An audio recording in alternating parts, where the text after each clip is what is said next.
हमारी स्टोरी एक ऐसी दुनिया से शुरू होती है जहां लोग अपनी सारी सेविंग्स टेंपल में डाल देते हैं। हर खुशबू को अगरबत्ती में कन्वर्ट करके सुबह से शाम तक जलाया जाता है। लोग खुद भूख से हड्डियों तक पतले हो जाएं, लेकिन ये इंश्योर करते हैं कि धुआं कभी रुके ना, क्योंकि ये एक ऐसी दुनिया है जहां डिवाइन मिरेकल्स होते हैं। यहाँ माना जाता है कि जितना ज्यादा अगरबत्ती चढ़ाई जाए उतनी ही आसानी से इंसान भगवान तक पहुँच सकता है, उनसे ब्लेसिंग्स ले सकता है और सोसाइटी के टॉप पर पहुँच सकता है। लेकिन प्रॉब्लम ये है कि सबसे पॉपुलर गॉड्स इतने ज्यादा ऑफरिंग से ओवरवेल्म हो चुके हैं कि अक्सर वो पैसा लेकर कुछ भी नहीं करते। सीधी बात करें तो ये तो थोड़ा स्कैम जैसा लगता है। मार्कस हमारी स्टोरी का मेन प्रोटैगनिस्ट डिसाइड करता है कि वो अंडरडॉग्स पर बेट करेगा। जहाँ लोग लॉन्ग लाइफ के लिए गॉड को अगरबत्ती चढ़ाते हैं और पूजते हैं, वहाँ मार्कस अंडरवर्ल्ड के किंग को टारगेट करता है ताकि उसका नाम ही डेड लोगों की लिस्ट से हटा दिया जाए। जहाँ लोग गॉड ऑफ वेल्थ से पैसा मांगते हैं, मार्कस अनऑफिशियल वेल्थ के गॉड के साथ पार्टनरशिप चाहता है। तरीका तो बोल्ड है, लेकिन उसकी सबसे बड़ी प्रॉब्लम है पैसे का जुगाड़। पैसे के बिना वो एक भी अगरबत्ती अफोर्ड नहीं कर सकता। लेकिन अपनी पिछली जिंदगी में प्रीस्ट होने की वजह से मार्कस को डिवाइन एरेसी का फुल नॉलेज है। ज्यादातर लोग सिर्फ फेमस गॉड को जानते हैं, जैसे ग्रेट लॉर्ड जियाओया या लेजेंडरी जनरल गाओवान, लेकिन असल में टोटल 5 गॉड्स ऑफ वेल्थ हैं और बाकी 3 लगभग भूल चुके हैं लोग। Eastern lord by, southern lord चाय और सेंट्रल लॉर्ड चाय। इन्हीं में सिर्फ लॉर्ड बाय थोड़ा बहुत नोन है, बाकी को तो कोई पहचानता भी नहीं। लगता है कि गॉड्स के अंदर भी कुछ ऐसा है जो इग्नोर हो गया है। इसलिए मार्कस डिसाइड करता है कि वो ग्रेट वेल्थ टेंपल जाएगा और अपनी किस्मत ट्राई करेगा। ज्यादा टाइम वेस्ट किए बिना वो मेन हॉल में पहुंचता है और वहाँ डिवाइन सीट्स का मैप देख लेता है। इतनी बड़ी जगह में डजन्स श्राइन्स बने हुए हैं, लेकिन थोड़ी देर ऑब्जर्व करने के बाद उसे एक अजीब प्रॉब्लम नजर आती है। मेन डीएटी के अलावा बाकी लोअर टियर गॉड्स कहीं दिखाई ही नहीं दे रहे। उसे लगता है कि शायद उसका प्लान शुरू होने से पहले ही फेल हो जाएगा। तभी उसकी नजर मैप के एक कोने पर पड़ती है जहां बैकयार्ड लिखा होता है। यहाँ एक छोटी सी जगह होती है जहां बहुत सारे माइनर गॉड्स के नाम लिखे हुए थे। जैसे ही वो नाम पढ़ रहा होता है, अचानक उसकी नजर एक नाम पर रुक जाती है, जो कि था द लॉर्ड चाय, the god of unofficial wealth. Staff का बड़ा मार्कस को अजीब नजर से देखता है और रेकुलेंटली 3 अगरबत्ती निकाल कर पूछता है कि वो किस डीएटी के पास जा रहा है। जैसे ही मार्कस लॉर्ड चाय का नाम लेता है, वो बंदा शॉक हो जाता है। उसे समझ ही नहीं आता कि कोई ग्रेट लॉर्ड जियाओ को इग्नोर करके इतने अननोन गॉड के पास क्यों ही जाएगा। वो कहता है कि उसने सालों से किसी को भी इस ऑब्स्क्यूर गॉड के लिए आते नहीं देखा। उसके हिसाब से ये पूरा टाइम वेस्ट है। मार्कस के कंफर्म करने पर वो सिर्फ हंस देता है और डिसबिलीफ में सिर हिला देता है। फिर वो अगरबत्ती पर लॉर्ड चाय का नाम लिख देता है। मार्कस उन्हें लेकर सिक्योरिटी पैसेज की तरफ बढ़ता है। लाइन में वेट करते वक्त उसे अपने पुराने क्लासमेट्स लिली और साइमन दिखते हैं, जो एग्जिट से बाहर आ रहे होते हैं। लिली उससे पूछती है कि वो किस गॉड को पूजने वाला है, लेकिन मार्कस कुछ बोल पाता उससे पहले ही साइमन उसकी अगरबत्ती पर लिखा नाम देख लेता है। तुरंत वो जोर से हंसकर लॉर्ड चाय का नाम चिल्लाता है और मजाक उड़ाता है कि आखिर ये कौन सा गॉड है, उसने कभी सुना ही नहीं। उसकी आवाज हॉल में गूंज जाती है और सबका अटेंशन मार्कस पर आ जाता है। साइमन मजाक उड़ाते हुए कहता है कि वेल्थ के लिए प्रे करना तो समझ में आता है, लेकिन ये चॉइस बिल्कुल बेकार है। वो पूछता है कि मार्कस सीधा ऑर्थोडॉक्स गॉड को क्यों फॉलो नहीं करता। सब लोग मिलकर उसे समझाने लगते हैं कि इतने अननोन डीएटी को चूज करना बस अगरबत्ती के पैसे बर्बाद करना है। उनका कहना होता है कि इस टेंपल में सिर्फ लॉर्ड जियाओ ही सच में सुनता है, जबकि जो मार्कस ने चूज किया है वो तो फेमस ही इनइफेक्टिव के लिए है। मगर एक आदमी उसे जीनियस कहता है, लेकिन टोन ऐसी होती है कि क्लियरली मजाक उड़ा रहा होता है। मार्कस कामली उससे पूछता है, क्या तुम लोगों ने कभी खुद ट्राई किया है? वो चैलेंज करता है कि बिना ट्राई किए तुम इतने श्योर कैसे हो सकते हो कि वो गॉड जवाब नहीं देगा। इस बात पर साइमन जोर से हंस पड़ा। वो कहता है कि लोग पहले ट्राई कर चुके हैं और कुछ नहीं मिला, इसलिए सबने छोड़ दिया। सिंपल सी बात। फिर वो मार्कस को टॉन्ट करता है कि क्या तुम्हें लगता है कि सिर्फ तुम ही स्मार्ट हो और बाकी सब लोग बेवकूफ हैं? लिली चुपचाप देख रही होती है, लेकिन इस बार वो भी साइमन से एग्री करती है। वो मार्कस को समझाती है कि पॉपुलर गॉड्स को सालों तक हजारों लोगों ने टेस्ट किया है, इसलिए उनकी इतनी रिस्पेक्ट है। और जो गॉड मार्कस चूज करता है, सीधी बात बोले तो वो उन गॉड्स में से है जो सिलेक्शन में पास नहीं हुए। वो पूछती है क्या मार्कस उसकी बात समझ रहा है। फिर लंबी सी सांस लेकर वो कहती है कि अब जब तुमने अगरबत्तियों पर ऑलरेडी पैसा खर्च कर दिया है, तो अब समझाने का कोई भी फायदा नहीं है। उन सबको इग्नोर करते हुए मार्कस बैकयार्ड की तरफ बढ़ता है, लेकिन जैसे ही वो अंदर एंटर करता है, वो शॉक हो जाता है। फ्रंट कोर्टयार्ड के ग्रैंड पवेलियन और बड़े स्टैचू वैल्यूज के मुकाबले में ये बैकयार्ड बिल्कुल बर्बाद लग रहा होता है। हर जगह झाड़ियाँ उगी हुई है, बिल्डिंग्स टूट रहे हैं, पूरा एरिया एक रूइन जैसा लग रहा है। मार्कस सोचता है कि टेंपल मैनेजमेंट काफी अनफेयर है। चाहे ये गॉड्स पॉपुलर ना हो, लेकिन है तो डीएटी ही, कम से कम बेसिक रिपेयर तो करनी ही चाहिए थी। सिर्फ इसलिए कि इनके नाम पर अगरबत्ती सेल नहीं होती, उसे इतना निगलेक्ट करना। जैसे कहते हैं कपड़े इंसान को बनाते हैं और सोना भगवान को। बैकयार्ड की इतनी बुरी हालत देखकर कोई पिलग्रिम यहाँ आना ही नहीं चाहेगा। जब लोग आना बंद कर देते हैं तो गॉड की पावर भी कम हो जाती है और श्राइन और ज्यादा टूटता चला जाता है। ये एक विशेष साइकिल बन चुका है। काफी देर तक ढूंढने के बाद मार्कस को फाइनली डिब्रीज के बीच लॉर्ड चाय का छोटा सा श्राइन मिलता है। चैंट्स के टाइटल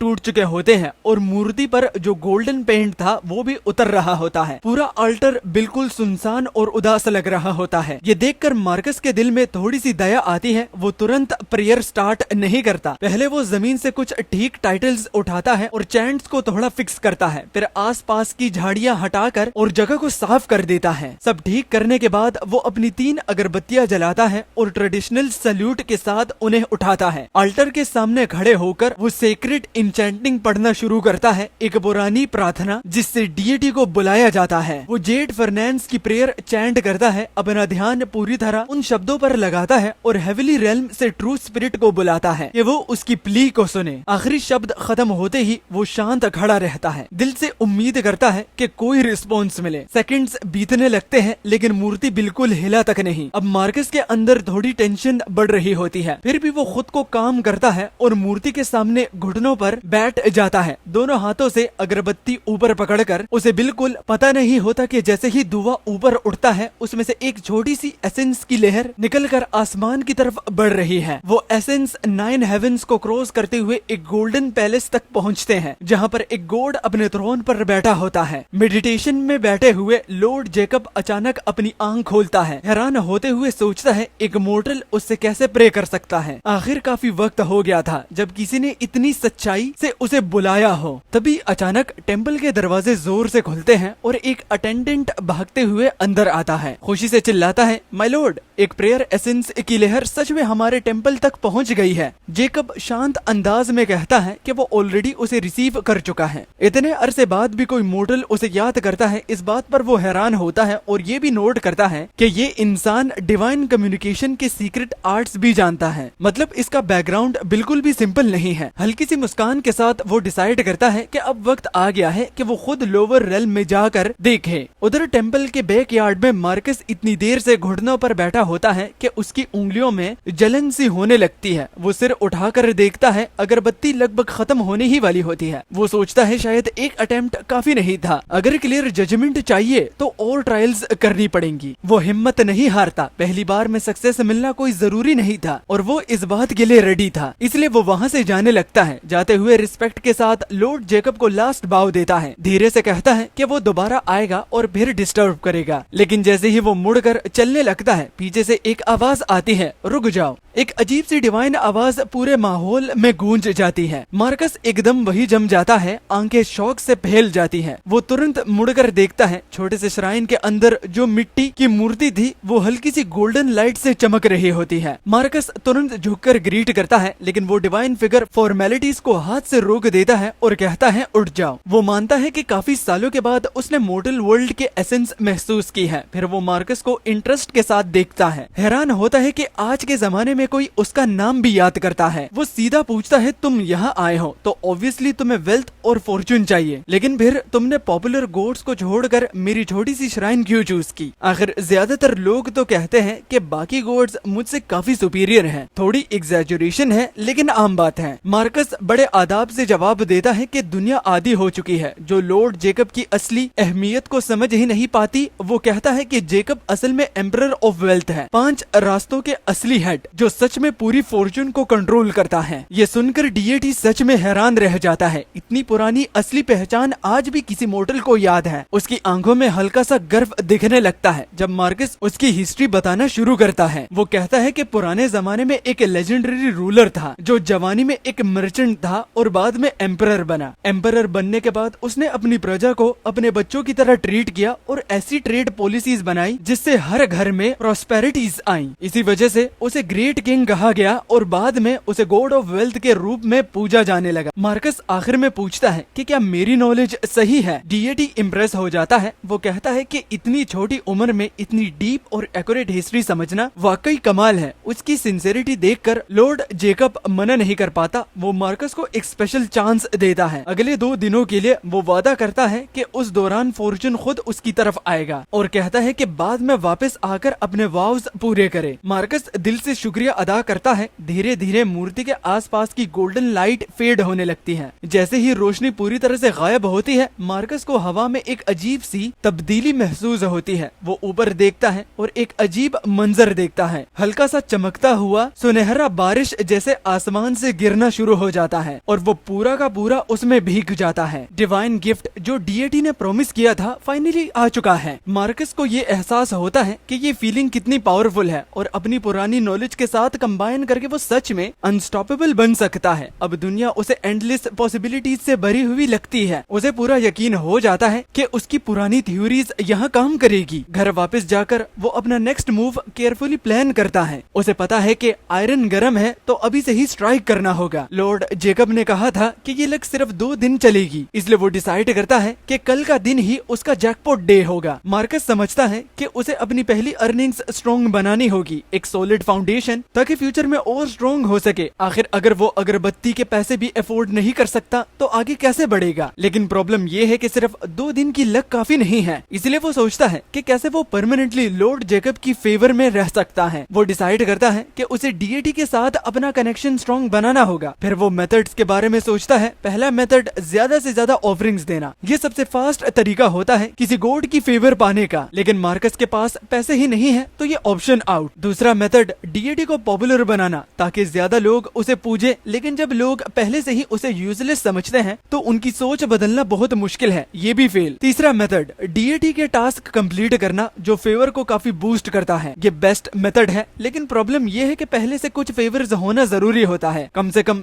20 से 30% फेवर चाहिए होती है टास्क लेने के लिए, जो अभी मार्कस के पास नहीं है। चौथा मेथड गॉड को अपने घर के प्राइवेट श्राइन में इनवाइट करना। ये बोल्ड मूव है, लेकिन इसके लिए मिलियंस चाहिए जो क्लियरली मार्कस अफोर्ड नहीं कर सकता। काफी सोचने के बाद उसे एक आइडिया आता है। वो समझता है कि अगरबत्ती और वर्शिप का असली बेस होता है कलेक्टिव विल पावर। अगर वो जल्दी से डीएटी का मेरिट बढ़ाना चाहता है तो एक ही तरीका सबसे पावरफुल है, टाओइस्ट रिचुअल्स। उसमें भी ग्रैंड सेरेमनी ऑफ हेवेंस सबसे टॉप लेवल का रिचुअल होता है। ये एक बड़ा स्पिरिचुअल फीस्ट जैसा होता है जहाँ एक ही सेरेमनी से पूरा हेवनली गॉड्स सेटिस्फाई हो जाते हैं और मॉडल वर्ल्ड में प्रॉस्पेरिटी और पीस आती है। लेकिन ऑब्वियसली इतना बड़ा रिचुअल अभी मार्कस के लेवल से बाहर है। फिर भी वो डिसाइड करता है कि वो छोटा लेकिन इफेक्टिव रिचुअल जरूर परफॉर्म कर सकता है। वो पक्का फैसला करता है जब वाव फुलफिल करने का टाइम आएगा वो अपनी रिचुअल्स मास्टर वाली स्किल्स लॉर्ड जेकब के लिए यूज करेगा और अपनी डिवाइन फेवर को बूस्ट करेगा। अगली सुबह ब्रेकफास्ट के बाद वो अपने पुराने क्लासमेट डैनी के लॉटरी शॉप पर जाता है। क्योंकि अभी वो लक से ब्लेस्ड है और वो भी विंडफॉल टाइप लक, तो ऑब्वियसली वो सबसे फास्ट तरीका चूज करता है पैसे कमाने का। और लॉटरी से बेटर क्या हो सकता है। वो स्क्रैच कार्ड्स ट्राई करता है और सडनली उसे 2,60,000 का विन मिल जाता है। लेकिन उसी मोमेंट उसका पूरा जिस्म झटका खाता है। एक अजीब सी वीकनेस फील होती है। उसे तुरंत समझ में आ जाता है उसकी लक खत्म हो चुकी है। कंफर्म करने के लिए वो एक और टिकट लेता है और इस बार कुछ भी नहीं मिलता। फिर भी 100 से 2,60,000 बनाना कोई छोटी बात नहीं है। मार्कस खुश हो जाता है। वो 500 कैश निकाल कर डैनी को टिप देने की कोशिश करता है, लेकिन डैनी मना कर देता है। दोनों पुराने दोस्त बात करने लगते हैं। डैनी सीरियस होकर बताता है कि next weekend divine favour trials होने वाले हैं। वो एक इम्पोर्टेंट इन्फो देता है। अब सिस्टम चेंज हो रहा है। अब पासिंग के लिए मिनिमम 2% डिवाइन फेवर होनी चाहिए। जिसके पास इससे कम होगा उसे सीधा स्कूल से निकाल दिया जाएगा। रीजन सिंपल है, एक्सटर्नल प्रेशर। कंट्री में नए डेंजरस सीक्रेट रेल्म्स ओपन हो रहे हैं और इविल स्पिरिट्स की तादाद बढ़ रही है। गवर्नमेंट पर प्रेशर है, इसलिए सिस्टम को टफ बनाया जा रहा है ताकि सिर्फ बेस्ट टैलेंट्स को आगे ट्रेन किया जाए और बाकी स्टूडेंट्स को नॉर्मल लाइफ में भेज दिया जाए। ये सच में एक बड़ा चेंज था। मार्कस सोचने लगता है कि जो स्टूडेंट्स रुक पाएंगे क्या उन्हें कोई स्पेशल सपोर्ट या बेनिफिट्स मिलेंगे। डैनी को एग्जैक्ट डिटेल तो नहीं पता होती, लेकिन उसका गेस होता है कि स्कूल अब ट्रेनिंग का लेवल और टफ करेगा। शायद स्टूडेंट्स को जल्दी मिशन हॉल भेज दिया जाए। सिंपल लॉजिक है, अथॉरिटीज उन्हें हमेशा स्कूल में कंफर्टेबल नहीं रहने देंगी। उन्हें रियल वर्ल्ड के टास्क हैंडल करने के लिए पुश किया जाएगा ताकि वो सोसाइटी के पेस के साथ अडेप्ट हो सके। अगर ये सच है तो डैनी की इन्फो बिल्कुल सही लग रही थी। ये एक नया स्टेज होगा जहाँ अपॉर्चुनिटीज और रिस्क दोनों साथ साथ चलेंगे। थोड़ी देर और बात करने के बाद मार्कस घर के लिए निकल जाता है। रास्ते भर वो डैनी की बातों के बारे में सोच रहा था। अगर एकेडमी सच में रिस्ट्रक्चर हो रही है और उनकी सीनियर क्लास से ही स्टार्ट हो रहा है तो अर्ली मिशन का एक्सेस उनके लिए एक ब्लेसिंग्स होगा। पहले उसका प्लान सिंपल था, कुछ साल चुपचाप पैसा कमाना, कुछ अननोन डीएटीज को डिफीट करके अपनी पावर बिल्ड करना, फिर ग्रेजुएशन के बाद पेड मिशंस लेना, धीरे धीरे रिवॉर्ड्स और मेरिट कमा कर टॉप तक पहुंचना। लेकिन अब सब कुछ फास्ट हो सकता है, सालों की मेहनत बच सकती है और अब उसके पास 2 लाख से ज्यादा पैसे भी है। मतलब अगरबत्तियों के लिए कोई टेंशन नहीं। अब टाइम आ गया है कि वो अपनी रियल कॉम्बैट पावर भी बूस्ट करे, क्योंकि अभी तक उसके पास सिर्फ सपोर्ट टाइप डीएटीज हैं। उसे एक कॉम्बैट टाइप डीएटी भी चाहिए। इसलिए वो डिसाइड करता है कि वो दोबारा टेंपल जाएगा, लेकिन इस बार वो प्रॉपरली प्रिपेयर होकर जाना चाहता है। उसे रिचुअल आइटम्स चाहिए होंगे। वो चेक करना चाहता है कि उसकी रिचुअल मास्टर वाली स्किल सच में काम करती है या नहीं, और साथ ही लॉर्ड जेकब के लिए अपना वाव भी फुलफिल करना है। वो पूरा दिन रिचुअल आइटम्स प्रिपेयर करता है। सब रेडी होने के बाद वो अपना बैग उठाता है और जियाओ फैमिली टेंपल वापस चला जाता है। टेंपल अभी भी वर्शिपर से भरा होता है। वो सीधा अगरबत्तियों के काउंटर पर जाकर लॉर्ड जेकब के लिए ब्लैक अगरबत्ती मांगता है। स्पेशल अगरबत्ती को खरीदने के लिए कम से कम 5% डिवाइन फेवर चाहिए होती है और मार्कस बेयरली उस रिक्वायरमेंट को मीट करता है। लेकिन जैसे ही वो वहाँ से निकलता है, काउंटर पर खड़ा स्टाफ मेंबर किसी को कॉल करता है। मार्कस को जाते हुए देखते हुए कहता है, बॉस कल वाला लड़का वापस आ गया है, लगता है अपना वाव फुलफिल करने आया है। उधर मार्कस ब्लैक अगरबत्ती जलाता है और फिर से इंचेंटनिंग परफॉर्म करता है। लॉर्ड जेकब को रिस्पेक्टफुली इनवाइट करता है। हेवनली पैलेस में बैठे लॉर्ड जेकब को अचानक एक स्ट्रॉन्ग एसेंस वेव फील होती है जो उसकी स्पिरिट को इंस्टेंटली रिफ्रेश कर देती है। वो समझ जाता है वही लड़का वापस आ गया है और लगता है उसके पास अब काफी वेल्थ भी आ चुकी है। फिर वही डिवाइन आवाज गूंजती है। मार्कस रिस्पेक्ट के साथ लॉर्ड जेकब को ग्रीट करता है। डीएटी हल्की सी हंसी के साथ कहता है, लगता है लड़का आज काफी प्रोएक्टिव हो गया है। सिर्फ आधे दिन में ही उसने वो सारी वेल्थ खर्च कर दी जो उसे दी गई थी। ये भी एक टैलेंट ही है। वो पूछता है कैसे लगा इतनी अचानक मिलने वाली दौलत का एक्सपीरियंस। मार्कस बिना डिले के जवाब देता है। वो डीएटी की पावर की तारीफ करता है, कहता है कि उसका छोटा सा जेस्चर भी ब्लेसिंग्स का मैक्सिमम लिमिट होता है। थोड़ा ओवर हो जाता है, लेकिन मार्कस केयरफुली फ्लैटरी कर रहा होता है ताकि अपनी ग्रेटिट्यूड शो कर सके। वो कहता है कि उसकी तारीफ एक बहते हुए दरिया की तरह है, एंडलेस और ओवरफ्लोइंग। लॉर्ड जेकब नोटिस करता है कि कल तक जो लड़का सिंपल था आज वो काफी स्मूथ टॉलर बन गया है। लेकिन फिर वो एक वार्निंग देते हैं, आसान पैसे उतनी ही आसानी से चले भी जाते हैं। ये एक क्लासिक लेसन था ह्यूमिलिटी का। लॉर्ड जेकब ने मार्कस को ब्लेसिंग्स उसकी सिंसियरिटी की वजह से दी थी, लेकिन साथ में वार्न भी किया था कि वो जल्दी अमीर बनने के चक्कर में खुद को ही ना खो दे। वो नहीं चाहता था कि मार्कस ग्रीड में इतना उलझ जाए कि बाहर ही ना निकल सके। मार्कस ने इस बात को दिल से लिया। उसने वादा किया कि वो हमेशा सही रास्ते पर चलेगा और इजी मनी के चक्कर में अपना दिमाग कभी क्लाउड नहीं होने देगा। लॉर्ड जेकब उसके जवाब से काफी खुश होता है। अगरबत्ती एक्सेप्ट करने के बाद वो वापस हेवनली पैलेस जाने लगते हैं, लेकिन जाने से पहले एक मोमेंट के लिए रुकता है। वो मार्कस को एक लास्ट इंस्ट्रक्शन देता है, अगर वो सच में सिंसियर है तो हर 3 दिन बाद वो यहाँ आए और एक अगरबत्ती ऑफर करे। दिल से की गई इबादत से खुद ब खुद फॉर्चून उसके पास आ जाएगा। वो इनडायरेक्टली एक हिंट देते हैं, लेकिन मार्कस इसको आसानी से समझ लेता है। मार्कस अंदर ही अंदर मुस्कुराता है। उसे तुरंत समझ आ जाता है कि मतलब क्या है। अगर वो रेगुलर आकर अगरबत्ती चढ़ाता है तो डीएटी खुद ही उस पर मेहरबान रहेगा और ब्लेसिंग्स देता रहेगा। बस एक गॉड होने की वजह से वो डायरेक्टली डिमांड नहीं कर सकता, इसलिए इनडायरेक्टली कह दिया सिंसियरिटी ब्रिंग्स फॉर्चून। मार्कस गहरा झुककर शुक्रिया अदा करता है, लेकिन फिर कहता है कि उसके पास एक और चीज है ऑफर के लिए। वो अपने बैकपैक से एक चीज निकालता है जो उसने स्पेशली प्रिपेयर की थी। वो कहता है कि कुछ वैल्यूएबल आइटम्स हैं, उम्मीद है कि डीएटी इसे छोटा नहीं समझेंगे। लॉर्ड जेकब थोड़ा डाउटफुल हो जाता है। वो कहता है कि वो सिर्फ अगरबत्ती एक्सेप्ट करता है, मॉडर्न वर्ल्ड की चीजें उसके किसी काम की नहीं। वो मार्कस को कहता है कि ये सब वापस ले जाओ, लेकिन मार्कस रुकता नहीं। वो कहता है ये नॉर्मल वैल्यूएबल्स नहीं है और उसे एक चांस दे दिया जाए प्रूव करने के लिए। अगर ये काम कर गया तो ये उसकी ग्रेटिट्यूड का असली प्रूफ होगा। फिर वो एक येलो पेपर बंडल जमीन पर रखता है और लाइटर से आग लगा देता है। बाहर से देखने पर लगता है जैसे वो बस कागज जला रहा है, लेकिन टाओइस्ट रिचुअल्स में इस बंडल को गोल्डन क्लाउड्स कहते हैं। इसमें रिचुअल पेपर, मनी और गोल्ड फाउल होता है। ये सिंपल कागज नहीं होता, ये स्पेशली 9 फोल्ड गोल्ड होता है जो गॉड्स के लिए बनाया जाता है। और सिर्फ इतना ही नहीं, मार्कस ने इसमें फीनिक्स और ड्रैगन के गारमेंट्स भी इंक्लूड किए होते हैं, मतलब पेपर पर फाइन रोब्स ड्रॉ किए जो लॉर्ड लास्ट में उसने एक मेरिट स्क्रिप्चर भी लिख कर ऐड किया होता है, एक तरह से ग्रैंड फिनाले। आज मार्कस सच में फुल एफर्ट्स डाल रहा था। दूसरी तरफ लॉर्ड जेकब ये सब देखकर कंफ्यूज हो जाता है, उसे समझ नहीं आता कि एक लड़का अचानक बीच बात के बोन फायर क्यों शुरू कर रहा है। पुराने जमाने से लोग अगरबत्ती या फिजिकली ऑफरिंग्स देते आए हैं, लेकिन ये कागज जलाना उसके लिए एक नई चीज थी। जमाना बदल चुका था, अब ऑफरिंग्स सिंपल फ्रूट्स या स्वीट से इवॉल्व होकर स्पिरिचुअल आइटम्स तक आ चुकी थी, जिनमें पावरफुल मेरिट्स होते हैं, लेकिन ऐसे आइटम्स बहुत रेयर होते हैं और नॉर्मली छोटा या अननोन गॉड्स तक पहुंचते ही नहीं। अक्सर हाई रैंकिंग गॉड्स सबसे बेस्ट ऑफरिंग्स ले लेते हैं और छोटे डीएटीज इग्नोर हो जाते हैं। लॉर्ड जेकब सोचने लगता है कब से पेपर जलाना भी वॉरशिप का पार्ट बन गया है। एक गॉड के लिए भी ये नया एक्सपीरियंस था, लेकिन जैसे जैसे गोल्डन क्लाउड्स की आग तेज होती है और उसकी राख हवा में इधर उधर उड़ने लगती है, कुछ अनएक्सपेक्टेड होने लगता है। मूर्ति के आसपास का अंधेरा अचानक रोशन हो जाता है, जैसे 10,000 गोल्डन रेज एक साथ चमक उठी हो। ये मंजर सच में देखने लायक होता है और लॉर्ड जेकब के चेहरे पर पहली बार सच्चा शौक दिखाई देता है। ये मंजर सच में देखने लायक था। लॉर्ड जेकब इधर उधर देखते हुए शौक में जम जाता है। पहले उसे लगा था कि ये सिर्फ अगरबत्ती का इफेक्ट है, लेकिन तुरंत समझ आ गया था कि बात कुछ और है। वो 10,000 गोल्डन रेज एक जगह जमा होने लगता है और धीरे धीरे एक स्टैक ऑफ करेंसी में बदल जाते हैं, जो उसकी आंखों के सामने घूम रहा होता है। लॉर्ड जेकब अपनी डिवाइन आंखों से उस चमकते हुए गोल्डन करेंसी को घूर रहा होता है। फिर उसे समझ में आता है ये नॉर्मल पैसा नहीं है, ये सेलेस्टियल गोल्ड है। वो हैरान रह जाता है, एक नॉर्मल लड़के के पास ऐसी चीज कैसे हो सकती है, ये तो बिल्कुल इम्पॉसिबल है। ये कम से कम उसे ऐसा ही लगता था। सेलेस्टियल गोल्ड तो सिर्फ हेवनली कोर्ट में सर्कुलेट होता है, तो फिर एक मोर्टल के पास ये कैसे आ गया। वो पहले मानने से इनकार कर रहा था, लेकिन बार बार कंफर्म करने के बाद उसे यकीन हो जाता है कि ये सच में सेलेस्टियल गोल्ड ही है। शौक का एक बड़ा झटका उस पर छा जाता है। एक माइनर डीएटी होने की वजह से उसकी मंथली सैलरी काफी कम होती है और मार्कस जो भी जला रहा है वो उसकी साल भर से भी ज्यादा की अर्निंग्स बराबर होता है। एक मोमेंट के लिए वो खुद सोचने लगता है असली गॉड ऑफ वेल्थ कौन है यहाँ, लेकिन शौक अभी खत्म नहीं होता। गोल्डन लाइट फिर से जमा होती है और इस बार करेंसी नहीं बल्कि बहुत ही खूबसूरत सिल्क रोब में बन जाती है। इतनी महंगी और डिटेल के देखकर ही समझ आता है कि ये ऑर्डिनरी चीज नहीं है। अब लॉर्ड जेकब सीरियसली सोचने लगता है ये लड़का असल में है कौन। एक गॉड होने के बावजूद उसने कभी ऐसा रिचुअल नहीं देखा, न कभी सुना। एक मॉडल ने ऐसी टेक्निक कहां से सीखी। और फिर सबसे बड़ा सरप्राइज आता है, पूरा एरिया अचानक ब्राइट लाइट से भर जाता है और वो light countless golden lotus flower में बदल जाती है। ये लोटस सीधा लॉर्ड जेकब के बॉडी में एंटर होने लगते हैं। ये था प्योर मेरिट। वो छोटा सा येलो बंडल असल में एक खजाना था और उसमें जो मेरिट था तो वो 10,000 लोगों की अगरबत्तियों की ऑफरिंग के बराबर था। अब तो लॉर्ड जेकब बिल्कुल पैनिक मोड में चला जाता है, क्योंकि उस जैसे गॉड जो मेरिट से गॉड बने हैं उनके लिए यही सब कुछ होता है, यही उनकी लाइफ है। अगर मेरिट खत्म हो जाए तो उनकी पावर भी धीरे धीरे खत्म हो जाती है और आखिर में उनका एग्जिस्टेंस भी मिट जाता है। सिर्फ प्राइमोर्डियल स्पिरिट्स ही ट्रूली इमोर्टल होते हैं, बाकी सबको सरवाइव करने के लिए ऑफरिंग्स पर डिपेंड रहना पड़ता है। अब लॉर्ड जेकब को समझ आ जाता है जो भी मेथड मार्कस उस पर यूज कर रहा है वो उसकी पूरी डिवाइन लाइफ बदलने वाला है। ये कोई इल्यूजन नहीं था, ये मेरिट बिल्कुल रियल था। एक पल में उसके चेहरे पर शौक के साथ सस्पिशंस भी आ जाता है। वो मार्कस से सीधा पूछता है, लड़के तुम्हारे एंसेस्टर कौन थे, तुम्हारे पास ये सीक्रेट आर्ट्स कैसे हैं? मार्कस के अंदर एक्साइटमेंट बढ़ जाती है, उसका प्लान परफेक्टली काम कर रहा था। वो शांति से जवाब देता है, ग्रेट लॉर्ड, मुझे अपने फैमिली बैकग्राउंड के बारे में ज्यादा नहीं पता, लेकिन अगर मेरे एंसेस्टर पावरफुल ना होते तो शायद हमारी लिनिएज कब का खत्म हो चुकी होती। फिर वो अपनी स्टोरी बनाता है कि उसने ये सब एक सीक्रेट एंसेस्ट्रल मैनुअल से सीखा। वो कहता है कि जैसे ही उसने कुछ पेजेस पढ़े वो स्क्रोल अचानक जल गया और सारी नॉलेज उसके दिमाग में बस गई। और ये शायद एंसेस्टर्स का डिजाइन था ताकि सीक्रेट्स किसी और तक ना पहुंच सके। एक स्मार्ट झूठ था ताकि गॉड उसे मैनुअल दिखाने को ना बोले। फिर मार्कस ऑनेस्टली थोड़ा ड्रामे के साथ कहता है, मैं ये ऑफरिंग्स सिर्फ आपके फेवर के लिए नहीं बल्कि अपना शुक्रिया अदा करने के लिए लाया हूँ। अगर आपकी ब्लेसिंग्स ना होती तो मैं आज भी भूखा होता। वो थोड़ी इमोशनल एक्टिंग भी करता है, आंखों में आंसू लाकर अपनी सिंसियरिटी दिखाता है। अंदर से लॉर्ड जेकब ये सब देखकर हल्का सा मुस्कुराता है। वो सोचता है शायद इस लड़के से मिलना उसकी किस्मत में लिखा था। और फिर वो कहता है, लगता है तुम एक बहुत फॉर्चुनेट इंसान हो, तुम्हारे एंसेस्टर भी एक्स्ट्रा ऑर्डिनरी रहे होंगे, लेकिन शायद किसी बड़ी ट्रेजेडी की वजह से सब कुछ गिर गया। फिर वो मार्कस को अप्रिशिएट करता है, तुमने अच्छा किया मेरे यंग फ्रेंड। यहाँ एक छोटी सी डिटेल नोटिस होती है, अब वो उसे बॉय नहीं बल्कि यंग फ्रेंड कह रहा है। मतलब मार्कस का स्टेटस अब डिवाइन लेवल पर भी काफी ऊपर उठ चुका है। जी लॉर्ड जेकब, अब वाकई सब कुछ समझने वाले हैं। मार्कस जवाब देता है कन्वर्सेशन का फ्लो परफेक्टली मेंटेन करते हुए। गॉड कहता है तुम इतने डिवोटेड हो तो मैं तुम्हारी जेनरस ऑफरिंग को मना नहीं करूंगा। मार्कस तुरंत बोलता है ग्रेट लॉर्ड, सब कुछ एक्सेप्ट कीजिए, अगर ये आपके काम आ जाए तो मेरे लिए इससे बड़ा कुछ नहीं। फिर वो कैजुअली एक और बात ड्रॉप करता है कि उसके एंसेस्ट्रल सीक्रेट आर्ट्स में से एक और मेथड भी मेंशन है, अगर सही तरीके से किया जाए तो वो 1,00,000 अगरबत्तियों ऑफरिंग के बराबर हो सकता है। ये सुनकर लॉर्ड जेकब लिटरली स्टन हो जाता है। उसके दिमाग में तुरंत डाउट और ग्रीड दोनों एक्टिवेट हो जाते हैं। वो पूछना चाहता है कि क्या ये सच है, लेकिन खुद को रोक लेता है। मैं एक गॉड हूँ, इतनी आसानी से इन्फ्लुएंस नहीं होना चाहिए। वो अपने आप को समझाता है, लेकिन फिर सोचता है 1,00,000 ऑफरिंग्स इतनी बड़ी चीज के सामने स्ट्रॉन्ग से स्ट्रॉन्ग रिजोल्व भी हिल जाता है। वो टोन चेंज करता है, यंग फ्रेंड मेरिट वाली बात बाद में डिस्कस करते हैं, अभी मुझे एक और आइडिया आया है। मार्कस झुककर कहता है आप मुझे इतनी इज्जत दे रहे हैं, प्लीज अपनी बात कीजिए, मुझे लगता है जैसे हम पुराने दोस्त हैं। तब लॉर्ड जेकब बोलता है क्यों ना हम दोनों स्वॉर्न ब्रदर बन जाएं। एक सेकंड के लिए मार्कस का दिमाग ब्लैंक हो जाता है, क्योंकि एक गॉड उसे एक भाई बनाने को कह रहा है। शौक के बावजूद वो तुरंत रिएक्ट करता है, जमीन पर घुटनों के बल बैठ कर कहता है बड़े भाई मेरा प्रणाम स्वीकार कीजिए। लॉर्ड जेकब खुशी से भर जाता है, आज का दिन वाकई खास है, अब जब हम दोनों भाई बन गए हैं तो मैं खाली हाथ कैसे रहने दूं। वो कहता है कि उसके पास ज्यादा नहीं, लेकिन वो एक गिफ्ट देता है, फॉर्च्यून इन गॉड। इससे तुम जो भी काम करोगे उसमें सक्सेस का चांस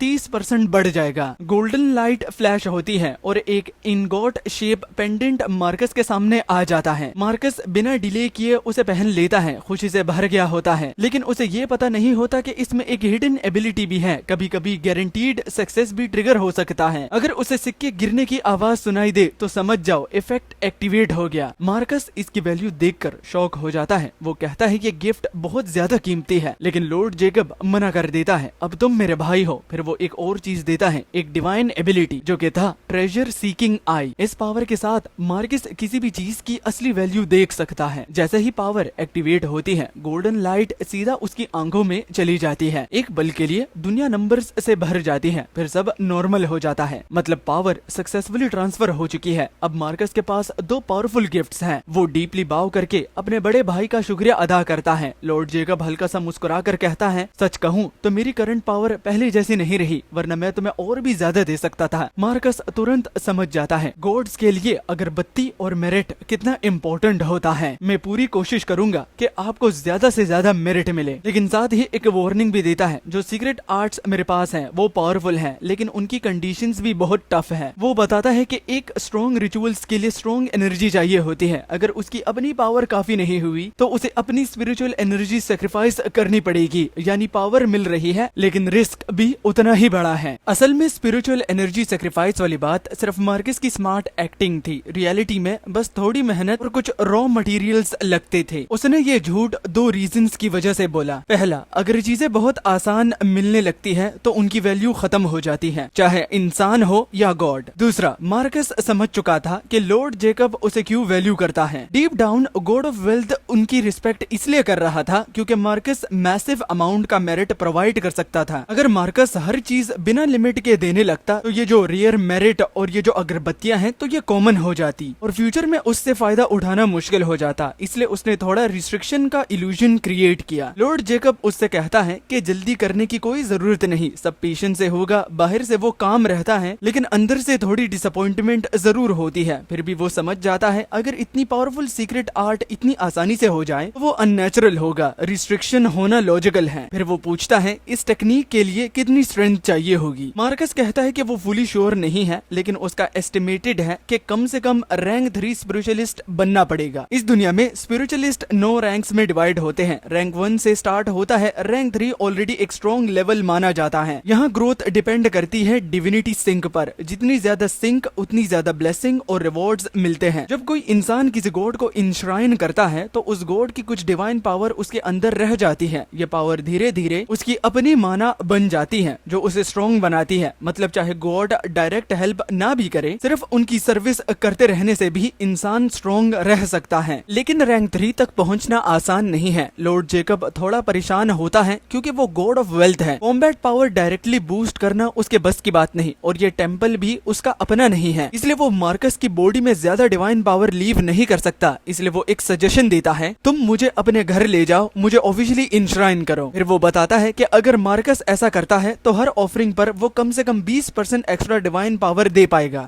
मतलब कि 5 ऑफरिंग्स का रिजल्ट 6 जैसा हो जाएगा। छोटा बूस्ट है लेकिन काफी यूजफुल। और सबसे इम्पोर्टेंट, जब भी तुम मुझे बुलाओगे मैं जरूर आऊंगा। ये एक पावरफुल प्रॉमिस था। मार्कस के लिए ये गोल्डन अपॉर्चुनिटी थी। उसकी आंखों में एक्साइटमेंट चमक उठी। अगर गॉड ऑफ वेल्थ उसके घर आ गया तो उसे पैसों की कोई टेंशन कभी होगी ही नहीं। वो तुरंत एग्री कर लेता है। बड़े भाई, मैं भी यही सोच रहा था, आपको इतनी बुरी जगह पर देखकर अच्छा नहीं लगता। वो प्रॉमिस करता है कि अभी तो वो प्रॉपर टेम्पल नहीं बना सकता, लेकिन फ्यूचर में वो एक ग्रैंड गोल्डन पैलेस बनाएगा जो गॉड ऑफ वेल्थ के नाम लायक होगा। ये सुनकर लॉर्ड जेकब इमोशनल हो जाता है। वो कंफर्म करता है, क्या तुम सच में ये सब करोगे? मार्कस बिना हिचकिचाहट के कह देता है, बिल्कुल। अब लॉर्ड जेकब को फुल यकीन हो जाता है कि उसने सही इंसान पर ट्रस्ट किया। इतने सालों से उसकी वर्शिप डिक्लाइन हो रही थी। वो ऑलमोस्ट होप लूज कर चुका था, लेकिन अब उसे लगता है कि किस्मत ने उस पर मेहरबानी की है और उसे मार्कस जैसा लॉयल और स्मार्ट इंसान मिला है। लॉर्ड जेकब इतना इमोशनल हो जाता है कि शुक्रिया के लिए अल्फाज कम पड़ जाते हैं। मार्कस ने उसकी खोई हुई कॉन्फिडेंस वापस लौटा दी थी और वो दिल से वादा करता है कि अपने छोटे भाई की जिंदगी हमेशा प्रॉस्पेरस बनाएगा। मार्कस भी इक्वली इमोशनल हो जाता है। हल्की सी कांपती हुई आवाज में कहता है कि वो कभी इस रिश्ते को नहीं भुलाएगा। दोनों के बीच एक स्ट्रॉन्ग रिस्पेक्ट का मोमेंट बनता है। इतना ड्रामेटिक सीन होता है कि अगर कोई और देख लेता तो सीधा कहता कि साथ निभाना साथिया का सीरियल किसने लगा दिया। थोड़ी देर के बाद लॉर्ड जेकब नॉर्मल होता है और कहता है कि अब प्लान पर फोकस करते हैं। वो एक इम्पोर्टेंट बात बताता है कि अगर मार्कस को जल्दी रैंक 3 स्पिरिचुअलिस्ट बनना है तो उसे ऐसी डीएटी इंश्राइन करना होगा जिसके 5 डिवाइन फॉर्म्स हो। वो सजेस्ट करता है कि मार्कस को चूज करे और टेंपल स्टाफ को बता दे, वो खुद भी उसकी हेल्प करेगा। टाइम लेट हो रहा होता है तो दोनों बात खत्म कर देते हैं। लॉर्ड जेकब वापस अपनी मूर्ति में चला जाता है। गोल्डन लाइट धीरे धीरे गायब हो जाती है। मार्कस एक लंबी सांस लेता है। आज का दिन उसके लिए अनरियल सक्सेस था। उसने सिर्फ अपनी ऑफरिंग्स टेस्ट नहीं किए, बल्कि गॉड ऑफ वेल्थ ने उसे अपना भाई भी बना लिया। पावरफुल ट्रेजर्स और एबिलिटीज भी ले ली। अब उसके पास हाई पैलेसेस में कनेक्शंस हैं और वो सोचने लगता है, अगर घर पर अपना फुल टेंपल हो जाए तो लाइफ कितनी स्मूथ हो सकती है। टेंपल से निकलते हुए उसकी नजर अचानक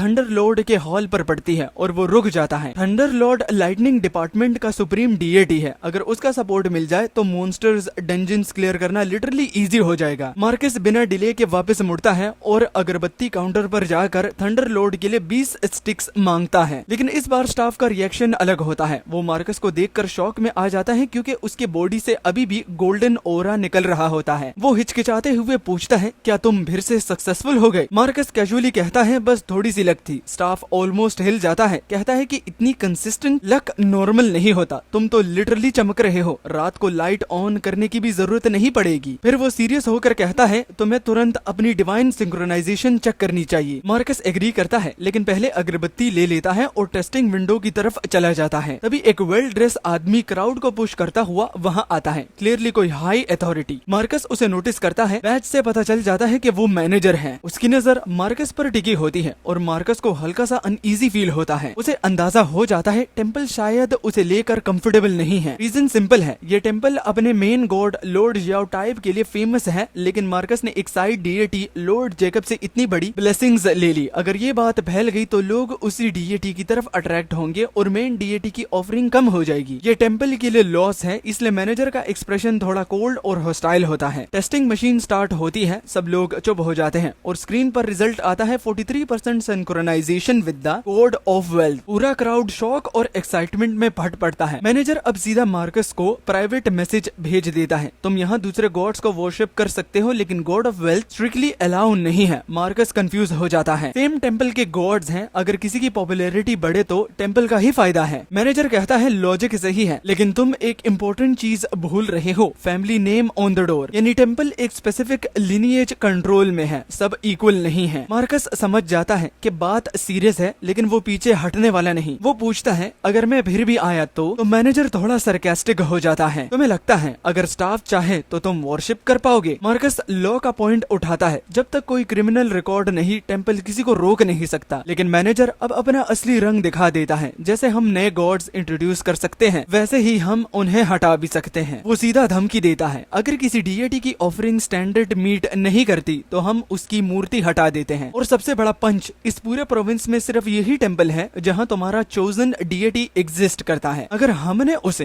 हटा दिया तो तुम्हारे पास कोई जगह नहीं बचेगी। यहाँ सिचुएशन क्लियर हो जाती है। गेम अब सिर्फ ब्लेसिंग्स का नहीं रहा, ये पावर, कंट्रोल और मोनोपोली का गेम बन चुका है। मैनेजर का इतना ओपनली परफॉर्मेंस मैट्रिक्स पर फोकस देखकर मार्कस का गुस्सा आसमानों तक चला जाता है। उसे समझ आ जाता है कि टेम्पल लीडरशिप कितनी शेमलेस हो चुकी है। लेकिन मार्कस भी सीधा नहीं था। अगर वो लोग उसके चोजन डीएटी को हटाने की सोच रहे हैं तो उसके पास भी कुछ मूव्स हैं। उसे याद आता है कि गवर्नमेंट ने डीएटी स्टैचू को इनवाइट करने की प्राइस पर स्ट्रिक्ट रूल्स लगा रखे हैं। एक ऐसे नीचे गॉड के लिए जिसके पास लगभग 0 ऑफरिंग्स हैं, प्राइस नॉर्मली 6 से 8 लाख के बीच होती है, तो टेम्पल लीगली सिर्फ 20% तक बढ़ा सकता है, मतलब मैक्सिमम अराउंड 9.6 लाख। और मार्कस ये अमाउंट देने के लिए रेडी था। वो सीधा मैनेजर को बोलता है, अगर मैं पे कर दूं तो तुम लोग लीगली मना नहीं कर सकते। मैनेजर हंस पड़ा। उसे लगता है मार्कस बस हवा में बात कर रहा है। वो टोंट करता है, इतने पैसे लाएगा कहाँ से? कल जो ब्लेसिंग्स मिली थी उससे बस थोड़ा ही कमाया होगा। एक हफ्ते में लगभग 1 लाख रोज कमाना पड़ेगा, जो प्रैक्टिकली इम्पॉसिबल है। फिर वो नीचा दिखाता है, एक मिरेकल मिल गया, उसी में खुश रहो, दूसरी बार ऐसा नहीं होता। उसका कॉन्फिडेंस क्लियर था। उसे लगता था कि सारे कार्ड्स उसके हाथ में हैं। मार्कस को भी समझ आ जाता है ये बंदा साइमन जैसा छोटा प्लेयर नहीं है, ये नेक्स्ट लेवल का ओपोनेंट है। लेकिन अब पीछे हटने का ऑप्शन नहीं था। जेकब फैमिली क्लियरली चाहती थी कि मार्कस का कनेक्शंस उस डीएटी से हमेशा के लिए कट हो जाए। टेंशन अपने पीक पर पहुंच रही होती है, तभी अचानक टेम्पल के बाहर से एक हंगामा सा होता है। ब्लैक सूट्स पहने हुए लोग अंदर घुसते हैं, नॉर्मल वर्शिपर्स को साइड करते हुए एक रास्ता बनाते हैं और फिर एंट्री होती है एक हाई क्लास प्रोसेशन की। सबसे आगे एक मिडिल एज आदमी होता है, काम, कंपोज्ड, एक्सपीरियंस से भरा हुआ। चेहरा यंग लगता है लेकिन बाल सफेद हो रहे होते हैं। उसके साथ बहुत ही खूबसूरत और एलिगेंट औरत होती है। उसकी कोल्ड प्रेजेंस तुरंत सबका अटेंशन खींच लेती है, मार्कस का भी। मैनेजर का एटीट्यूड इंस्टेंटली 180 डिग्री में चेंज हो जाता है। जो भी एरोगेंट था अब सीधा झुककर ग्रीट करता है, मिस्टर स्टेरलिंग आ गए। ये आदमी होता है मिस्टर स्टेरलिंग, साउथ का हेड, सिटी के 4 बड़े क्लैंस में से एक का leader. North, south, east, west, इन 4 फैमिलीज के पास मेजर टेम्पल्स का कंट्रोल होता है, जैसे प्राइवेट इंडस्ट्री। मार्कस को तब समझ में आ जाता है कि वो वुमन कौन है। वो लाइकली फेमस सोशलाइट एलिना स्टेरलिंग है। एलिना पूछती है, सब अरेंजमेंट्स हो गए? मैनेजर झुककर कहता है, बिल्कुल, जैसे ही ऑर्डर्स मिले मैंने सब प्रिपेयर कर दिया। हॉल ऑफ लॉन्गिविटी को कम्प्लीटली क्लियर कर दिया है, सिर्फ आपके लिए। मिस्टर स्टेरलिंग उनकी तारीफ करता है, अच्छा काम किया, और प्रॉमिस करता है कि काम होने के बाद उसे अच्छा रिवॉर्ड मिलेगा। फिर वो एक और नाम लेता है, मास्टर साइलिस। सब लोग मुड़कर देखते हैं। एक आदमी आगे बढ़ता है, मिडिल एज, गोटी बियर्ड, चेहरे पर एरोगेंस। लोग तुरंत पहचान लेते हैं ये है साइलिस थ्रोन, जिसे लोग कहते हैं इमोर्टल ऑफ लॉन्गिविटी। और बस यही से सीन और भी डेंजरस होने वाला है। मास्टर साइलिस सीधा मिस्टर स्टेरलिंग की तरफ बढ़ा। मिस्टर स्टेरलिंग ने उसे कहा कि अब सब कुछ उसके हाथों में है, और साइलिस ने पूरे कॉन्फिडेंस के साथ सिर हिला दिया। उसने फैमिली हेड को इंश्योर किया कि वो पूरी कोशिश करेगा ओल्ड पैट्रियार्क की लंबी उम्र और डिवाइन ब्लेसिंग्स के लिए प्रे करने में। जेकब खुद उन्हें लीड करते हुए ग्रुप को सीधा हॉल ऑफ लॉन्जिविटी ले गया, और उनके जाते ही पूरा टेम्पल एक अजीब सी खामोशी में डूब गया। जब वो लोग चले गए तो आसपास लोगों की हल्की सी फुसफुसाहट धीरे धीरे तेज होने लगी, और तब हमें असली बात पता चली। लगता था रूमर सच थे। स्टेरलिंग फैमिली के पैट्रियार्क अचानक गिर पड़े थे, और कहा जा रहा था कि उनकी लाइफ फोर्स धीरे धीरे खत्म हो रही है। फैमिली अब डेस्परेट होकर किसी भी ऐसे स्पिरिचुअलिस्ट को ढूंढ रही थी जो उनकी लाइफ एक्सटेंड कर सके। बस थोड़ा और टाइम मिल जाए। और जो रिवॉर्ड वो ऑफर कर रहे थे वो इतना बड़ा था कि किसी की जिंदगी बदल सकता था। मार्कस ने जैसे ही ये सुना उसका ध्यान तुरंत वहाँ से चला गया। उसे पता था कि साइलिस सिर्फ सेकंड रैंक स्पिरिचुअलिस्ट है, चाहे उसकी फेम कितनी भी हो। लेकिन साइलिस की synchronization with the god of longevity 47% तक बताई जाती थी, जो पूरे प्रोविंस में सबसे ज्यादा थी। वो शायद टॉप 3 में आता है। मार्कस ने सोचा, अगर टैलेंट ऐसा है तो शायद स्टेरलिंग पैट्रियार्क के पास सच में एक चांस है। जैसे ही क्राउड एक्साइटमेंट में आगे बढ़ा, मार्कस भी उनके पीछे हॉल ऑफ लॉन्जिविटी की तरफ चला गया। ये उसका पहला मौका था एक प्रोफेशनल स्पिरिचुअलिस्ट को इतने हाई स्टेक्स मिशन पर काम करते हुए देखने का, स्पेशली एक टॉप टियर फैमिली के लिए। जब वो वहाँ पहुंचा, हॉल ऑलरेडी लोगों से भरा हुआ था। स्टाफ और स्टेरलिंग फैमिली के सिक्योरिटी गार्ड्स ने एक ह्यूमन बैरियर बना रखा था ताकि क्यूरियस लोगों को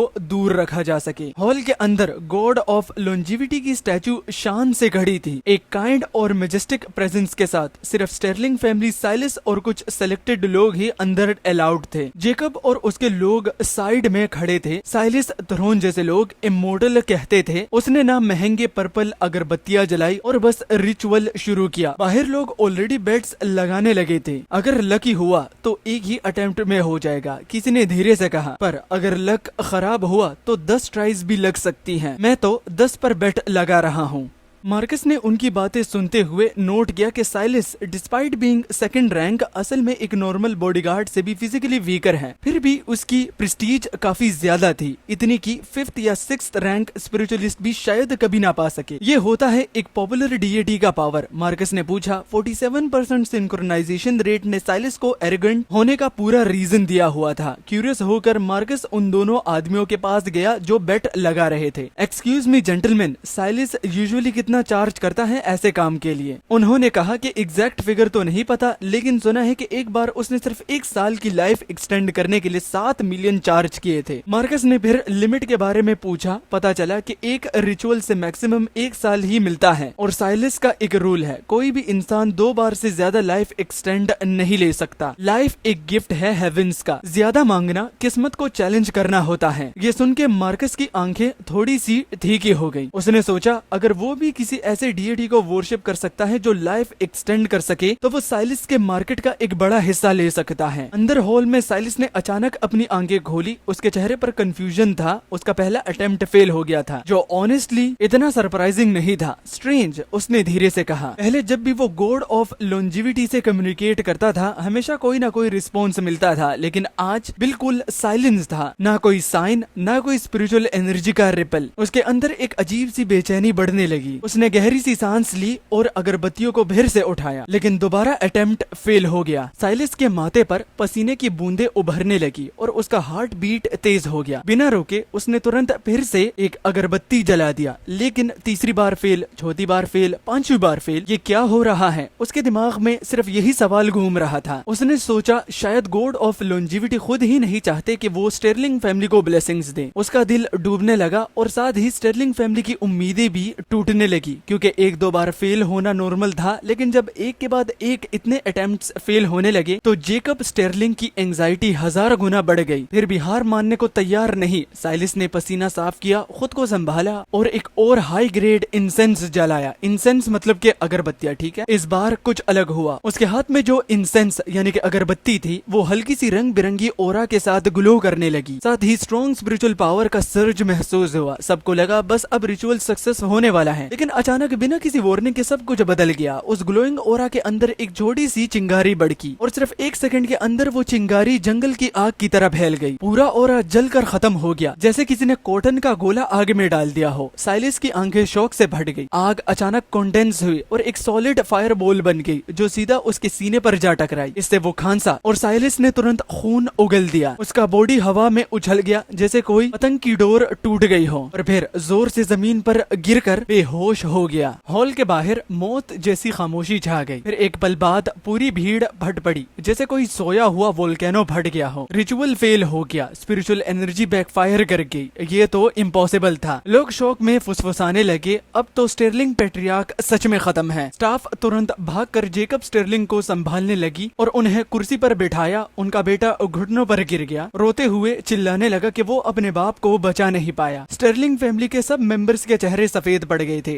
दर्द, शौक और बेचैनी उनकी आंखों में क्लियरली दिख रही थी। उनकी हिम्मत टूट चुकी थी। बाहर खड़े लोग भी इस ट्रेजेडी को देखकर इमोशनल हो गए। मार्कस ये सब देख रहा था और उसे तुरंत समझ आया ये मेरा मौका है। मार्कस जानता था कि सिर्फ गॉड्स ऑफ लॉन्जिविटी ही नहीं और भी डीएटीज हैं जो इंसान की लाइफ एक्सटेंड कर सकते हैं। सबसे पहले मागू, एक फीमेल डीएटी जो queen mother of the west की सेविका थी और अपने बड़े पुण्य के कारण सेंट बनी। लेकिन सच कहें तो वो काफी ऑब्सक्यूर चॉइस थी। फिर आता है लॉर्ड ऑफ फ्लेमिंग लॉन्जिविटी, जो साउदर्न डिपर के 6 स्टार्स में से एक था। वो लाइफ और डेथ के रास्ते को कंट्रोल करता है और इंसान की लाइफ फ्लेम को प्रोटेक्ट और एक्सटेंड कर सकता है। उसे लोग लॉर्ड ऑफ फ्लेमिंग लॉन्जिविटी के नाम से ही जानते हैं। तीसरा, great emperor of long life, जिसे old man of the south pole भी कहा जाता है। वो प्रीमेबल लॉर्ड ऑफ हेवन का सीनियर डिसाइपल है और उसका रैंक जेड एम्परर के बराबर माना जाता है। मार्कस ने बिना एक सेकंड वेस्ट किए डिवाइन रजिस्ट्री की तरफ दौड़ लगाई। उसने मागू और लॉर्ड ऑफ फ्लेमिंग लॉन्जिविटी का नाम ढूंढना शुरू किया। Great emperor of long life को उसने इग्नोर कर दिया क्योंकि एक सिटी लेवल टेंपल में इतने हाई रैंक डीएटी का होना ऑलमोस्ट इम्पॉसिबल था। उसने हॉल में, साइड विंग्स, सब जगह ध्यान से सर्च किया, फिर बैकयार्ड तक छान मारा जहाँ काउंटलेस नाम लिखे हुए थे। एक एक करके सब चेक किया, लेकिन रिजल्ट्स कुछ भी नहीं। ना मागू, ना लॉर्ड ऑफ फ्लेमिंग लॉन्जिविटी, जैसे वो कभी यहाँ थे ही नहीं। मार्कस ने फ्रस्ट्रेशन में अपना सिर खुजाया। जिंदगी का सबसे बड़ा मौका उसके सामने था, लेकिन ऑप्शंस की कमी उसे रोक रही थी। उसका मूड काफी हैवी हो गया था और वो बस बिना डायरेक्शन के डिवाइन रजिस्ट्री को देख रहा था, कोई भी alternative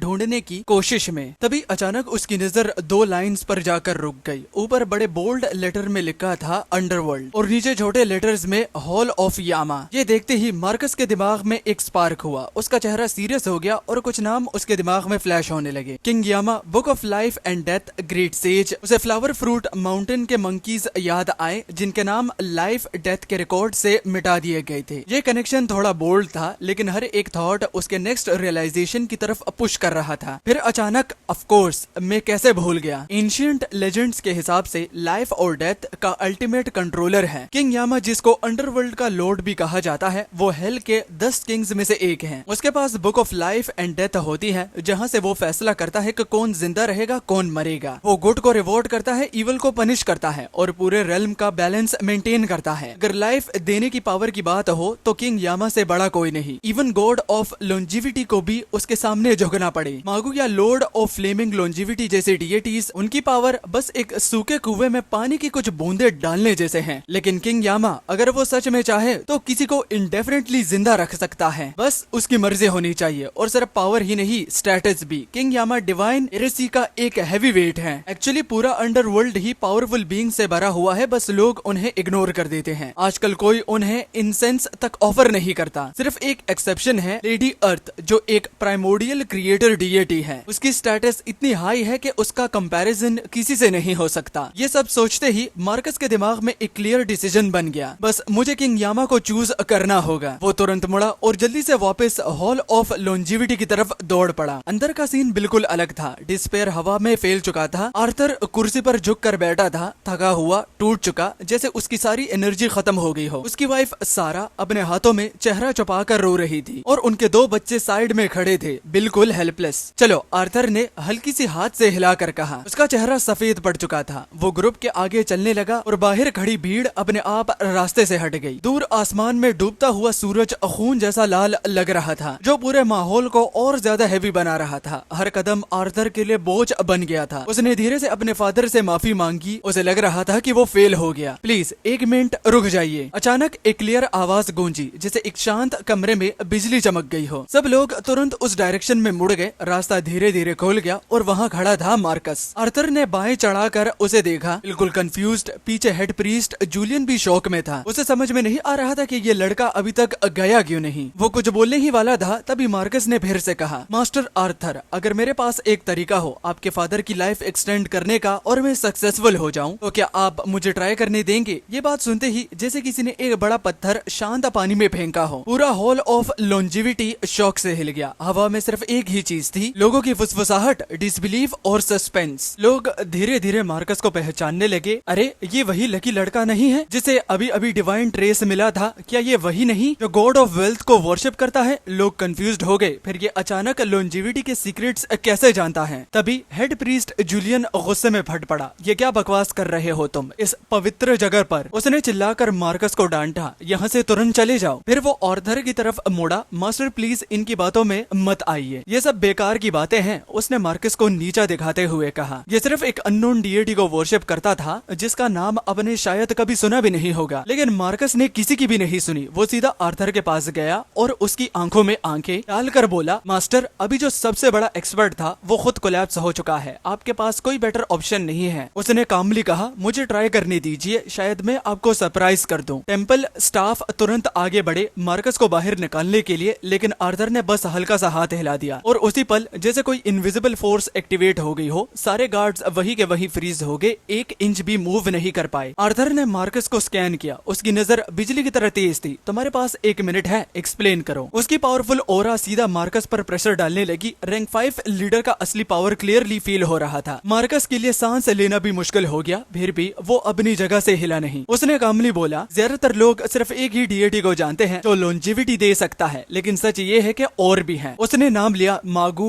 Lord of flaming longevity. Arthur ने सर हिलाया, हाँ उनके पास ये पावर है, लेकिन प्रॉब्लम ये है पूरे शहर में उनका एक भी श्राइन नहीं है। मार्कस ने तुरंत जवाब दिया, मुझे उन्हें वर्शिप करने की जरूरत नहीं है। आर्थर की आंखें सिकुड़ गई, क्योंकि जिस डीएटी को मैं चूज कर रहा हूँ वो उन सब से कहीं ज्यादा पावरफुल है। आर्थर ने सीधा पूछा, कौन? मार्कस ने बिना हेसिटेशन के जवाब दिया, मैं किंग ऑफ हेल को प्रे करूंगा।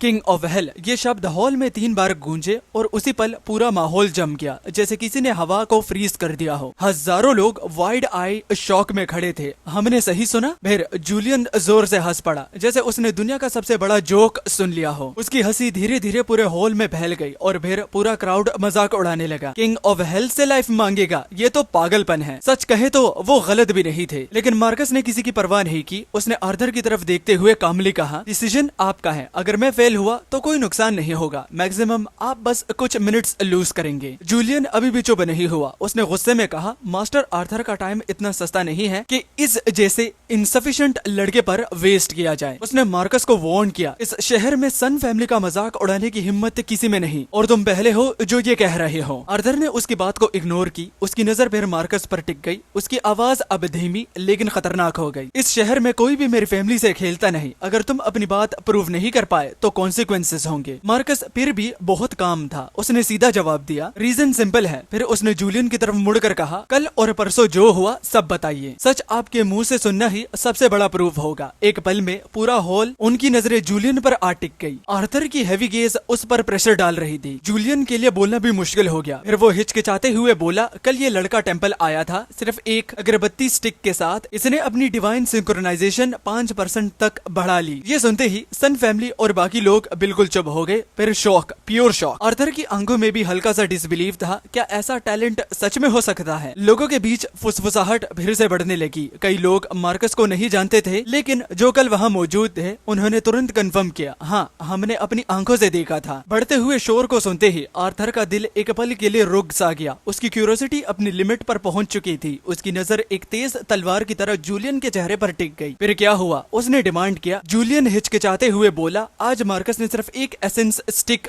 यूज की और उसने अपनी डिवाइन सिंक्रोनाइजेशन फिर से बढ़ा दी। हॉल में खामोशी छा गई। इस बार वो सीधा 43% तक पहुंच गया। एक धमाके के साथ पूरा माहौल फट गया। आर्थर के चेहरे पर शौक लिटरली बढ़ता हुआ दिख रहा था। उसके पास खड़ी सोफी ने तुरंत अपना मुंह हाथ से ढक लिया। उसकी आंखों में डिसबिलीफ साफ नजर आ रहा था। पीछे खड़े बाकी फैमिली मेंबर्स भी उतने ही स्टन्ड थे। जो गेस्ट मार्कस को पहले नहीं जानते थे, उनके एक्सप्रेशंस ऐसे थे जैसे उनका जौ जमीन पर गिरने वाला हो। एक अगरबत्ती 5%, दूसरा अगरबत्ती 43%। ऐसी ग्रोथ टेंपल के हिस्ट्री में कभी भी नहीं देखी गई थी। लोग धीरे धीरे फुसफुसाने लगे, ये आदमी इंसान है भी या नहीं। मार्कस ने कामली आर्थर की तरफ देखा, अब बताइए क्या ये रीजन इनफ है मुझे ट्राई करने के लिए? आर्थर ने उसकी आंखों में देखते हुए एक पल के लिए चुप रहा। फिर जैसे उसे होश आया, जो एरोगेंस पहले था वो एक सेकंड में गायब हो गया। उसका पूरा एटीट्यूड बदल गया। उसने दोनों हाथ जोड़कर हल्का सा झुकते हुए पूछा, तुम्हारा नाम क्या है? इस बार उसकी आवाज में रिस्पेक्ट था। मार्कस ने हल्का सा स्माइल किया, फॉर्मल होने की जरूरत नहीं है, मेरा नाम मार्कस है। आर्थर के चेहरे पर एक हल्की सी मुस्कान आई। फिर उसने तुरंत जूलियन की तरफ मुड़कर कहा, किंग ऑफ हेल के लिए तुरंत अगरबत्तियां प्रिपेयर करो। जूलियन ने पूछा, किस ग्रेड का अगरबत्ती चाहिए? क्योंकि मार्कस का इस डीएटी के साथ सिंक्रोनाइजेशन अभी 0 है। मार्कस ने कामली जवाब दिया, 0 है इसलिए सिर्फ 3 अगरबत्तियों के स्टिक्स प्रिपेयर करो। सक्सेस या फेलियर इन्हीं 3 अटेम्प्ट्स में डिसाइड हो जाएगा। आर्थर ने बिना हेसिटेट किए हाँ कर दी जैसे तुम चाहो। फिर पूरा ग्रुप आगे बढ़ा, टेम्पल के एक गहरे और सुनसान रास्ते से गुजरते हुए, जब तक वो अपनी डेस्टिनेशन पर नहीं पहुंच गए। वहाँ अंधेरे में छुपा हुआ एक टूटा फूटा झोंपड़ा था। हवा उसके छेदों से चीख रही थी। ये जगह इतनी ज्यादा वीरान थी कि बैकयार्ड भी उसके सामने बेटर लग रहा था। दरवाजे पर एक पुराना सा बोर्ड लटक रहा था, लाल रंग से लिखा हुआ अंडरवर्ल्ड प्रीफेक्चर। ये देखते ही जेकब की सांस रुक गई। अचानक आसपास का टेम्परेचर गिर गया, हवा ठंडी और भयानक हो गई। भाई, मुझे यहाँ आग जैसी कुछ दिख रही है, वो डर के मारे चिल्लाया। उसने झोंपड़ी के अंदर दो हरा सा ग्लो देखा और तुरंत सोफी के पीछे छिप गया कांपते हुए। सोफी ने उसे डांटा, बेकार मत बन, कुछ नहीं है वहाँ। और वो आगे बढ़ी, दरवाजा धीरे से खोला और एक क्रीक आवाज के साथ अंदर का सीन और भी ज्यादा डिप्रेसिंग था। एक छोटा सा कमरा, बीच में एक पुराना टेबल और उस पर रखे हुए कुछ मेमोरियल टैबलेट्स। ना कोई प्रॉपर श्राइन, ना कोई स्टैच्यू, कुछ भी नहीं। मार्कस आगे बढ़ा और ध्यान से देखा। सबसे बड़ा टैबलेट बीच में था, उस पर लिखा था किंग यामा। लेफ्ट साइड पर एक छोटा टैबलेट था, अंडरवर्ल्ड जज। राइट साइड पर black and white guard. Marcus ने कुछ नहीं कहा, बस आर्थर की तरफ इशारा किया, प्रोसीड करें, कॉन्ट्रैक्ट साइन कर लेते हैं। आर्थर ने बिना डाउट के सर हिला दिया, एक हाथ हिलाया और एक कॉन्ट्रैक्ट उसके हाथ में अपीयर हो गया। पेमेंट की टेंशन मत लो, आर्थर बोला, मैं कोई बार्गेनिंग नहीं करूंगा, जो प्रीवियस मास्टर के टर्म्स थे वही रहेंगे। फिर उसने सीधा मार्कस की आंखों में देखते हुए कहा, अगर तुम सच में मेरे फादर की लाइफ एक्सटेंड कर दी तो मैं पर्सनली तुम्हें 30 मिलियन क्रेडिट दूंगा। ये एक ऐसी अमाउंट थी जो क्लियरली दिखा रही थी कितना डेस्परेट था वो अपने फादर को बचाने के लिए। ये सुनते ही मार्कस के अंदर एक्साइटमेंट की एक तेज लहर दौड़ गई। एक बड़ी फैमिली का हेड रिवॉर्ड देने में बिल्कुल भी पीछे नहीं हट रहा था। उसने तुरंत आर्थर के टर्म्स एक्सेप्ट कर लिए। आर्थर ने बिना डिले के कॉन्ट्रैक्ट पर अपना साइन किया, जैसे अपनी पूरी उम्मीद उस कागज पर लिख दी हो। मार्कस ने भी उसके पास अपना नाम साइन कर दिया और उसी पल बिना किसी वार्निंग के मार्कस के कानों में एक अजीब सी आवाज गूंजी, चिंग चिंग करके, जैसे बहुत सारे सिक्के गिर गए हों। उसकी आंखें तुरंत सिकुड़ गई। उसने नीचे देखा, अपने गले में लटका हुआ वेल्थ अट्रैक्शन इनगोट हल्की सी चमक दे रहा था। उसका पैसिव एबिलिटी एक्टिवेट हो चुका था, मतलब ये कॉन्ट्रैक्ट गारंटीड सक्सेस था। ये ट्विस्ट मार्कस के लिए भी शॉकिंग था। ये इनगोट सिर्फ लक नहीं, कॉन्सेप्ट लेवल पावर रखता है। उसने अंदर ही अंदर सोचा। सॉरी, लेट हो गया। एक आवाज आई। जूलियन फाइनली वापस आ चुका था, अगरबत्तियां लाकर। आर्थर ने अपनी डिवाइन सेंस से इंसेंस चेक किया और सेटिस्फाई होकर सर हिला दिया। शुक्रिया जूलियन। फिर वो मार्कस की तरफ मुड़ा, अब सब कुछ तुम्हारे हाथ में है। मार्कस ने रिस्पेक्टफुली कहा, मैं अपनी पूरी कोशिश करूंगा। फिर उसने पोलाइटली रिक्वेस्ट किया, थोड़ी देर के लिए सब बाहर वेट करें। आर्थर और सब लोग बाहर चले गए, अंदर सिर्फ मार्कस रह गया। उसने एक अगरबत्ती जलाई और चैंटिंग शुरू की, लेकिन इस बार वो गॉड ऑफ वेल्थ की प्रेयर नहीं बोल रहा था। इस बार वो किंग ऑफ हेल, किंग यामा को बुला रहा था। जैसे ही उसने धीरे से यामा हार्ट सूत्रा का जाप किया, उसके हाथ में जलती अगरबत्ती भड़क उठी। आग नॉर्मल नहीं थी, अननेचुरल, इंटेंस, जैसे किसी और दुनिया की हो। एक इनविजिबल वर्ल्ड में जो आम लोग नहीं देख सकते, स्पिरिचुअल एनर्जी आसमान की तरफ शूट हुई। वो एनर्जी ट्विस्ट होने लगी, शेप लेने लगी और फिर एक तीखी तलवार बन गई। वो तलवार सीधा जमीन के अंदर घुस गई और गायब हो गई, सीधा अंडरवर्ल्ड तक पहुंच गई। वहाँ अंधेरा था, ठंडी हवा चल रही थी, सोल गाइडिंग लैंप्स धीरे धीरे जा रहे थे। एक लंबी अंधेरी राह के एंड पर एक पुराना लाल गेट खड़ा था। क्रीक आवाज के साथ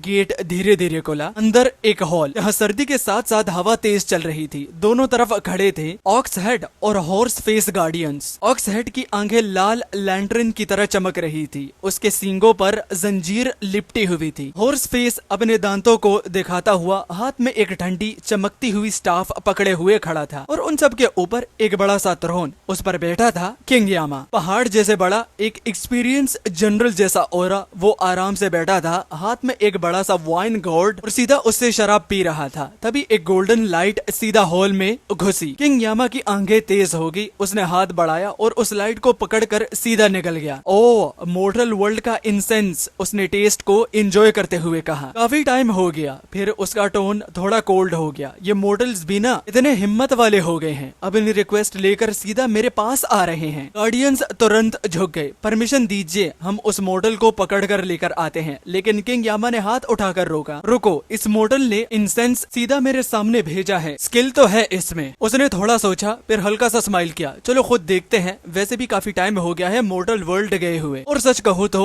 इंसेंस का टेस्ट भी काफी टेम्पटिंग था। बस एक थॉट के साथ किंग यामा अपने थ्रोन से गायब हो गया। वापस मॉर्टल वर्ल्ड में उस छोटी सी झोंपड़ी के अंदर अचानक एक हड्डियां जमा देने वाली ठंडी हवा चलने लगी। बाहर खड़े लोग कांपने लगे। सिर्फ मार्कस स्टेबल था, बाकी सब कंफ्यूज्ड हो गए। ये ठंड अचानक कहां से आ गई? जूलियन ने महसूस किया जैसे उसके ऊपर की रोशनी धीरे धीरे कम हो रही हो, जैसे कोई बड़ा सा शैडो उनके ऊपर झा गया हो। उसने धीरे से ऊपर देखा और जो उसने देखा उसका कोई भी एक्सप्लेनेशन नहीं था। शॉक में आकर उसने तुरंत अपने फादर को बुलाया। फादर देखिए, जैसे ही सब लोग उसकी नजर फॉलो करते हैं वो सब वही के वही जम जाते हैं। उस छोटी सी झोंपड़ी के ऊपर काले बादल जमा हो चुके थे, लेकिन ये नॉर्मल बादल नहीं थे। वो घूम रहे थे और उनके बीच से लाल आग जैसी चमक निकल रही थी। आर्थर का बेटा डर के मारे कांपने लगा। ये क्या चीज है? उसने मुश्किल से पूछा। जूलियन भी वहाँ खड़ा था, मुंह खोला का खोला। उसने अपनी जिंदगी में कभी ऐसा कुछ नहीं देखा था। ये फिनोमेना उसके एक्सपीरियंस से बिल्कुल बाहर था। आर्थर की आंखों में एक्साइटमेंट बढ़ने लगी। उस झोंपड़ी की तरफ घूर कर देखा और उसने नोटिस किया मार्कस अब पूरी तरह अंधेरे में घेरा हुआ था। उसके आसपास एक काली धुंध घूम रही थी। आर्थर इंस्टेंटली अंदर दौड़ना चाहता था मार्कस की हेल्प करने के लिए, लेकिन एक धमाके के साथ जैसे ही वो आगे बढ़ा एक इनविजिबल फोर्स ने उसे पीछे फेंक दिया। वो कुछ कदम पीछे गिर गया, मुश्किल से खुद को संभालते हुए। ये एक क्लियर वार्निंग थी, दूर रहो। अंधेरे से मार्कस की आवाज आई, मास्टर आर्थर पैनिक मत करिए, मेरे सिग्नल का वेट कीजिए। उसकी आवाज सरप्राइजिंगली कॉम थी। अंदर मार्कस सीधा खड़ा था। उसके सामने अल्टर के ऊपर एक विशाल गोस्टली फिगर धीरे धीरे मैनिफेस्ट हो रहा था। हवा चीख रही थी, अंधेरा और गहरा हो रहा था। फिर एक आवाज गूंजी, ऐसी आवाज जैसे पत्थर पत्थर से घिस रहा हो, हैवी,